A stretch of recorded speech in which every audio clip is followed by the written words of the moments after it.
The war in the Middle Eastern country Yemen grinds on well into its third year. Houthi rebels control much of the country's northwest, including the capital, Sana'a, while a Saudi-backed government and al-Qaeda hold sway elsewhere. William Brangham has the latest on the U.S. role in this conflict. In December alone, according to the UN, 136 civilians were killed in airstrikes by the U.S.-backed Saudi-led coalition. One airstrike cost this man in northwest Yemen dearly.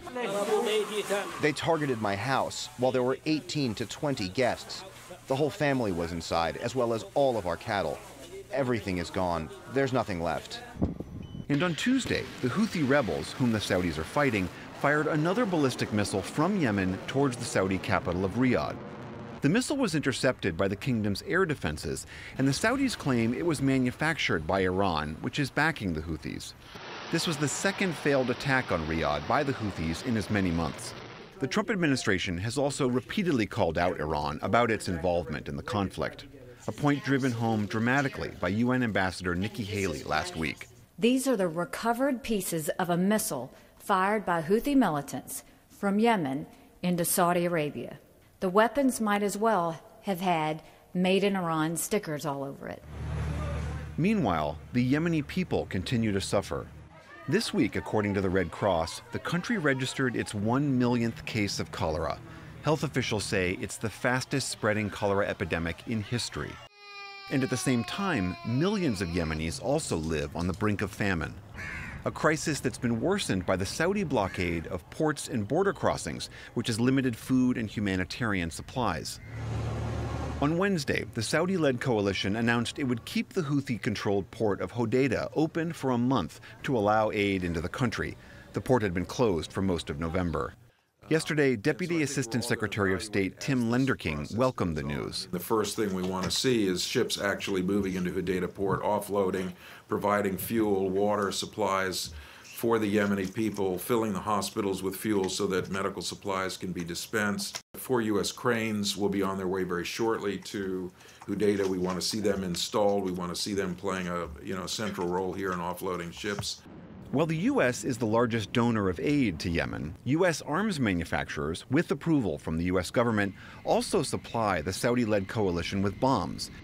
And U.S. military jets refuel those coalition bombers and fighter jets. On Thursday, the U.S. Central Command announced that it had also carried out multiple ground operations in more than 120 airstrikes in Yemen this year. Those attacks apparently against al-Qaeda leaders. Last summer, the Trump administration announced the potential for billions of dollars of new arms sales to Saudi Arabia. Arms that will no doubt add to the civilian death toll, which, according to the UN, is over 5,000 and growing. For the PBS NewsHour, I'm William Brangham. To help explain the complex situation in Yemen, I'm joined now by James Jeffrey. He served in several senior positions during his 35-year career as a diplomat, including U.S. Ambassador to Turkey and to Iraq, and as President George W. Bush's Deputy National Security Advisor. He's now at the Washington Institute for Near East Policy. And Stephen Sesh. He was Deputy Assistant Secretary in the Bureau of Near Eastern Affairs at the State Department, responsible for U.S. relations with the Gulf states and Yemen. He served as U.S. Ambassador to Yemen from 2007 to 2010. He's now at the Arab Gulf States Institute here in Washington. And we welcome both of you to the program. Ambassador Sesh, I'll start with you. Why has this war dragged on and on? What is driving it? To a large extent, the reason why the war has continued in this fashion is because it sits in a corner of the globe which has not produced the kind of migration into Europe which the war in Syria has. So therefore, the alarm that's being raised about the war in Yemen is far diminished from that we see given the conflict in Syria. So that being away from the kind of the public eye and not creating that sense of threat that's really prolonged and very protracted has worked to the disadvantage of all the people in Yemen who have suffered on the back pages of our newspapers and not as much coverage on our television. Ambassador Jeffrey, is this a war between the factions inside Yemen, or is it a proxy war between Saudi Arabia and Iran? It's both.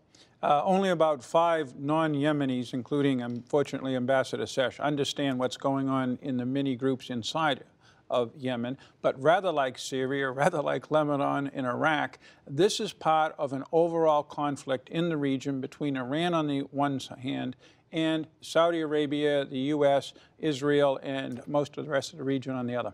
And what's the main grievance, Ambassador Sesh? I mean, the Saudis are saying Iran is threatening the region. The Iranians are doing what they're trying to do through the Houthis, who are also Shia, the Shia militia there. Who has the upper hand in this argument? Well, I think it's important to start with the fact that the Houthis, who are a part of Yemen's fabric of society, have serious long-standing grievances with their government and with the Saudis for that matter too. So this is kind of where the Houthis are coming from, and they were trying to, grab their part of Yemen and its power structure. Now the Saudis feel very alarmed, and with reason, by the fact that the Houthis have taken over a lot of the military weapons in Yemen, a lot of the territory, and now control basically and exercise a real threat that Saudi Arabia finds intolerable, and I agree with him, it probably is. And so it started as something more internal, Ambassador Jeffrey, but it's grown to be this more regional war.